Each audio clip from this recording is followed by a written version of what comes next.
Ready to go? Are you ready? Okay.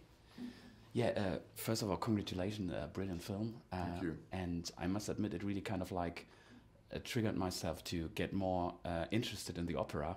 I was always kind of like coming from listening to punk rock. Oh no, opera is too highbrow for me. But it really kind of like triggered the love a bit. And I heard that you had a very early love to the opera connected to your family. Could you maybe tell me what is your first memory of the opera and maybe the first memory of La Callas and listening to her? Of course, so what would happen is like my mother would take me to the opera house, and then it's funny because the like I would go to the opera house. I was, I don't know, 8, 9, 10, something like that, and then in the opera they used to have subtitles, you know, above the stage. So it was a lot to take on. You know, you have to read the subtitles and look down, and then see the singers and then the orchestra. So I decided very early not to read the subtitles, and I would just focus on the singing. So what I remember is a connection that is not very rational. It's just about, I didn't follow the story that much. Then later I could, you know, get to know it, and it's different. But so yeah, I would just like have a very emotional connection to something. And then on the way back home, my mom would put a cassette on the car, and that cassette was Callas. So she would say, like, son, you know, we just saw this beautiful opera, but this is the real thing. Yeah. I would listen to Callas. And so as I grew up, Callas was always like the highest mountain of this art form. And then it became, you know, part of my life. And like you, I also love, you know, punk, rock, folk, yeah, you know, pop, whatever. But there's something interesting in here. And I think one of the motivations of this film is to show, hopefully, and invite a lot of people to connect with the opera and understand that opera is something that can be connected and easier to a lot of people. So yeah. Yeah. It's maybe good that you didn't read the text when you were 8 years old, because all the whoring and the backstabbing and the murders in the opera stories, they're pretty wild. Well, I eventually did, and I think that's what this movie is. Yeah, of course. Yeah. It's like a very dark kind of melodrama. Yeah. It's a very interesting thing, because most of the operas that she sang on stage, that they were from the Italian tradition of bel canto, they were melodramas that had a tragic ending. How about that? Yeah. Yeah. And when was it clear for you? I mean, doing a film about a person like her is one step, and it's a big step, and I guess as a fan of opera, you kind of think, oh, I can't fuck that up. And then you have the right person to play this person. So when was it clear for you that you wanted to cast Angelina Jolie for this? Because Well, from the very beginning, okay. I felt that that it was very important to have someone that could just portray that mystery, you know, that sort of enigma.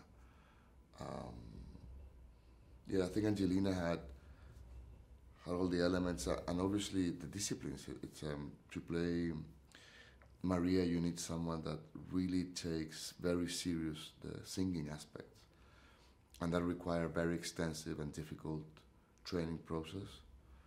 So yeah, I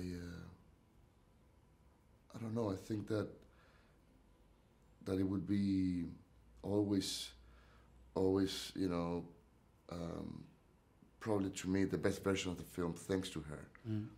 I don't know. I never had another idea of an actress.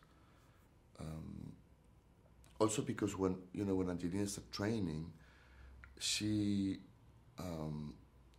got the singing aspects, and that somehow affected the way she would breathe and the posture, the way she would walk, the way she would speak in the speaking voice.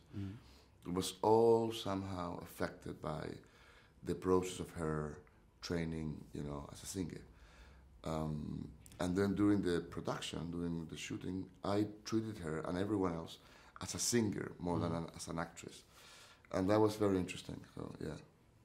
And if I get it right, you really made it that way that she sang when the opera passages, she was singing between all the instruments on the stage and she had to sing. Is that right? That you kind of combined it afterwards? Yeah, the way we did this is that she's obviously in front of the camera, there's a crew behind. And she has an earpiece here with Maria Callas' voice and the orchestra. And then she has many, many microphones. Just 2 or 3 here, and then there are like 3 or 4 like hidden everywhere. And she sings out loud, and nothing else sounds in the set. So it was very hard for her to sing opera in front of, you know, whatever, how many people were behind the camera. Yeah, totally. And sometimes there were extras, sometimes there were like, I don't know, 50 people, sometimes there were like 400 people, depending on the day. And we would capture that sound, and then later on the mix that actually was here in Berlin, you would combine her voice with Maria Callas' voice. There's no AI or crazy software here. It's like a very simple. I mean, it's not simple, but there is a simplicity in terms of technology on how to do it. So you always keep a little bit of Angelina, and the rest is, Yeah. I really love how the film kind of like throws you into this big opera moments and then is quiet and very subtle. And I really love the scenes with her person at home, with the butler and her housemaid. And one of the most heartbreaking scenes for me is the last game they play on the night before they died. And I really find it interesting how you concentrated on these characters as well. Why was it so important for you to show kind of like this intimate relationship between these 3 persons? Well, yeah, I think there's there's a domestic life inside of that apartment that I thought it was very important to protect, and I think Steve Knight understood that well too. Because they were very important in her life, that those characters actually existed, and they were actually Ferruccio still alive, the real butler. And they were, just a family. They were caring about each other, they were protecting each other, and after so many years of being together, somehow the hierarchy was minimized, and it was more horizontal, Of course, she was who she was and had hired these 2 servants, but they were very important, and they were like a single unit. And I think we had the luck to work with such an incredible actors at Pier Francesco Favino and Alba Wochbach. You would know how to say it better, but and they were very important. They really took care of that. So yeah. I mean, there are kind of like tons of books about her and tons of stories, and one could have done kind of like one of those box-checking biopics, and I'm really happy that you didn't do that. I mean, I didn't expect this from this, but when was it clear for you to decide to concentrate with your writer on this form, showing the last week and blurring the lines between what's real and what's not real? Because I think that's very well. This is how the process went on. I asked, I thought about making a movie, and I talked to my brother, who's producer of everything I do, and he said, let's do it. And we talked to Jonas Dompach from Complicen, from here, and then Lorenzo Meli from Italy, and then we said, okay, let's do it.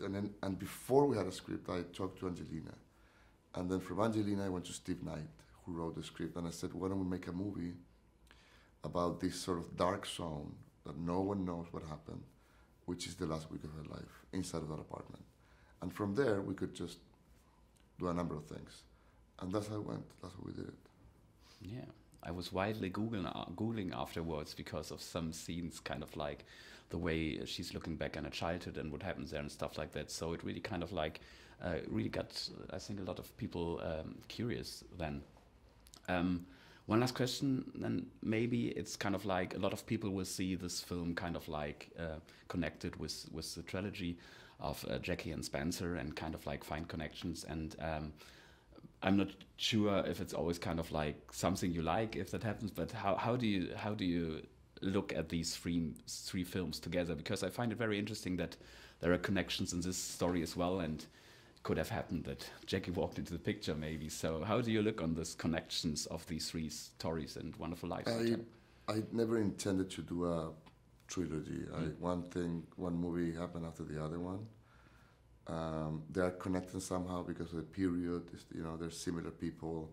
They shared that they're likely the most photographed woman of the 20th century, stuff like that. But I guess the biggest connection is that there were women related to big families, power, people,